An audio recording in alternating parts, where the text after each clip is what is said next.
Welcome to this lecture. आज हम इस लेक्चर में आर्थर मिलर के द्वारा लिखित बहुत ही famous drama all my son के मुख्य पात्र जॉय किलर को डिस्कस करेंगे। Joe Keller appears as a tragic figure at the end of the story, while in the beginning we hate him for his misconduct. Joy killer कहानी के अंत में, ये ड्रामा के अंत में एक ट्रेजिक फिगर के रूप में नजर आता है, जबकि अगर देखा जाए तो कहानी की स्टार्टिंग में हम इसके मिसकंडक्ट के लिए, इसके बुरे व्यवहार के लिए हम इसे नफरत करते हैं।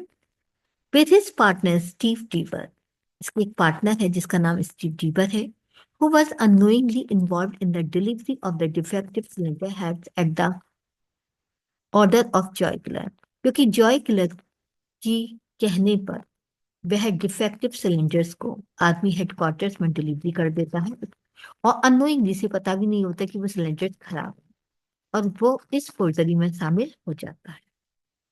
Joy Keller is an industrialist of 61 years, so he always thinks for the profit. Joy killer एक उद्योगपति है जो कि 61 years का है। वह हमेशा ही प्रॉफिट के बारे में सोचता है। It is the duty of a true businessman to think always for the profit at any cost. ये एक कर्तव्य भी एक सच्चे व्यापारी का कि वह हमेशा किसी भी कीमत अपने व्यापार के प्रॉफिट के बारे में सोचे। Emotions and feelings have no place in business, और व्यापार में इमोशंस और फीलिंग्स की, भाव और हमारी सम संवेदना की कोई जगह नहीं होती है।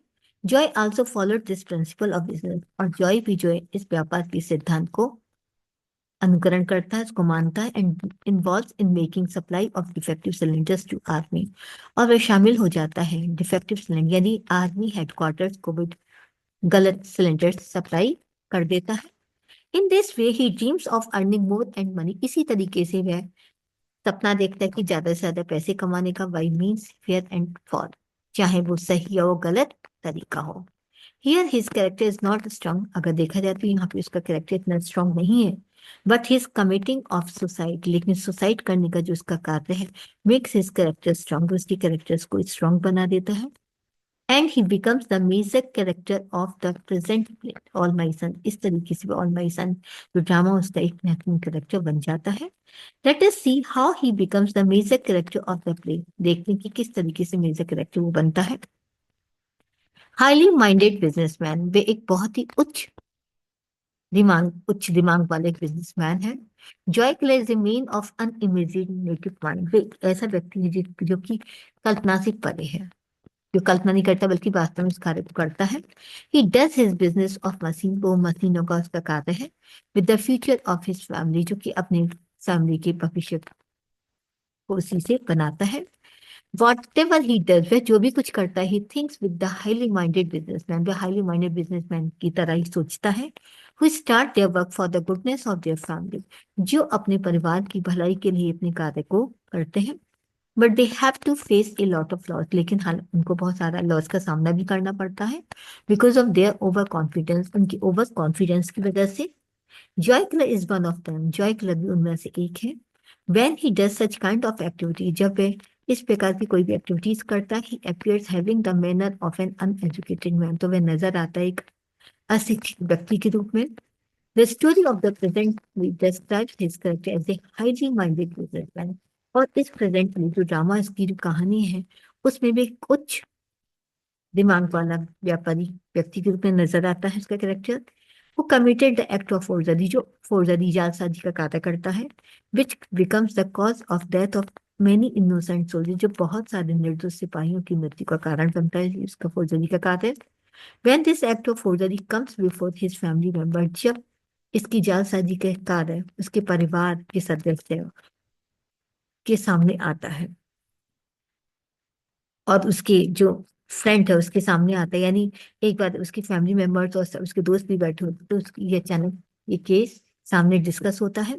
He is asked why he did it, he makes a powerful speech based on the principle of business that speech proves a very highly businessman, तो उससे पूछा जाता है कि उसने ऐसा क्यों किया, उसने ये जालसाजी का कार्य क्यों किया। तो बहुत ही शक्तिशाली स्पीच देता है, यानी अच्छी खासी भाषण देता है, और व्यापार के सिद्धांत को बताता है, और यह व्यापार के सिद्धांत ही उसको प्रूव करती कि हाईली बिजनेसमैन है जो पूरी तरीके से इस चीज को मानता है कि फीलिंग्स की कहीं कोई जगह नहीं है। Want of faithfulness, वफादारी की कमी। Joy Killer runs his factory of supplying the cylinders to the army headquarters in the partnership of Steve. Steve की पार्टनरशिप है, यानी स्टीव जो जीवत है उसकी पार्टनरशिप में वो आर्मी हेडक्वार्टर्स को सिलेंडर्स की सप्लाई का जो कार है उसकी फैक्ट्री है उसकी। One day Joe Keller was out of factory, एक दिन जॉय किलर फैक्ट्री के बाहर था। And the defective cylinders are supplied to the army headquarters by the Steve with the order given by Joe Keller on telephone. Joe Keller telephone पर Steve को order देता है कि वह जो सिलेंडर्स को आर्मी हेडक्वार्टर्स में सप्लाई कर दे, लेकिन गलती सप्लाई कर दे, लेकिन वो जो सिलेंडर्स थे वो क्या थे, वो डिफेक्टिव थे। The supply of defective cylinders causes the death of 21 American pilot. इस तरीके से जो है कि कम से कम 21 अमेरिकन पायलट्स की मृत्यु इन्हीं डिफेक्टिव सिलेंडर्स की सप्लाई की वजह से होती है। So Steve is sent to jail, इसीलिए स्टीव जीवत को जेल भेज दिया जाता है। बिकॉज ऑफ दिस मैटर, इसी वजह से Joy Keller is set free, Joy killer बिल्कुल स्वतंत्र होता है, यानी उसको फ्री कर दिया जाता है, क्योंकि जॉय किलर कह देता है कि वो उस वक्त फैक्ट्री में नहीं था, जबकि ऑर्डर इसी ने दिया था, इसको पता था कि वो सिलेंडर जो रखे वो डिफेक्टिव है। After that Joy killer runs his business with great success. उसके बाद जॉय किलर अपने व्यापार को बहुत ही सक्सेस के साथ में बढ़ाता है, यानी वो सक्सेस हासिल करता चला जाता है एंड बिकम्स वेरी रिच, और अमीर भी हो जाता है। Further the matter of supply the defective cylinders it discussed among the family members of Joe Keller and Steve, in which we came to know that Steve was innocent. आगे जो defective cylinder की जो supply का जो मामला था वो एक दिन डिस्कस होता है उसकी फैमिली मेंबर्स, जॉय किलर की फैमिली मेंबर्स के बीच में, एंड स्टीव और उसका जो दोस्त होता है, जो पार्टनर था, वो भी बैठा होता है। In which we came to know that Steve was innocent. तभी हमें जब समझ में आता है, हमारी नॉलेज में आता है कि स्टीव जो डीवत है, जो उसका पार्टनर, वो पूरा निर्दोष था, एंड जॉय किलर ही उस पूरे घटना के लिए, डिफेक्टिव सिलेंडर की सप्लाई के लिए रेस्पॉन्सिबल था। In this matter Joy killer suffers from want of faithfulness. इस तरीके से देखते हैं कि जॉय किलर के अंदर वफादारी की कमी, वो अपने ना तो पार्टनर के प्रति न अपने फ्रेंड्स के प्रति वो वफादार नहीं होता। Human is Joe Keller has also goodness in him in spite of evilness. Joe Keller के अंदर बुराई के बावजूद भी कुछ अच्छाई भी है। He loves his family very much, वह अपने परिवार से बहुत ज्यादा प्रेम करता है। When he sees Annie in love, जब वह एनी को देखता है कि एनी प्यार करती है, he suggests her to ask George to settle there, तो वह उसको सुझाव भी देता है कि वह जॉर्ज से वहीं सेटल होने के लिए बोल दे। He has friendly terms with some famous lawyers in town, उसके कस्बे गांव के अंतर्गत जो बहुत कुछ फेमस वकील हैं उनके साथ उसके अच्छे मित्रतापूर्वक संबंध है। And George get success to settle the matter, और जॉर्ज भी उस मैटर को सेटल करने में सक्सेस हासिल कर लेता है। Annie becomes grateful and thankful to him for his support. Annie उसके सपोर्ट के लिए भी काफी आभार व्यक्त और धन्यवाद व्यक्त करती है। जॉय आल्सो सपोर्ट्स हर लव, जॉय उसके प्यार को सपोर्ट भी करता है।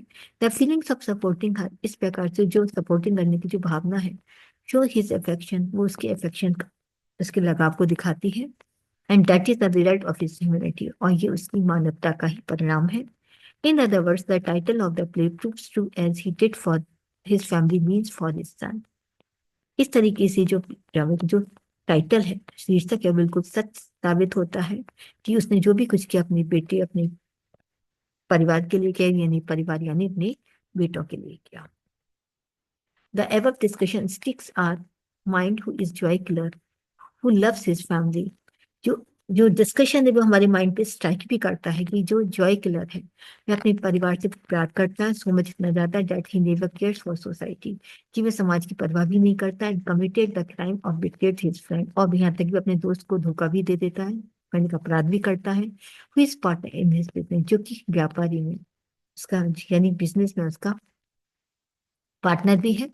He did it only for his family, ये केवल उसने अपने परिवार के लिए किया, but meets his tragic end only for his family, लेकिन अंत उसके परिवार का विकास यानी उसका अंत ट्रेजिक होता है।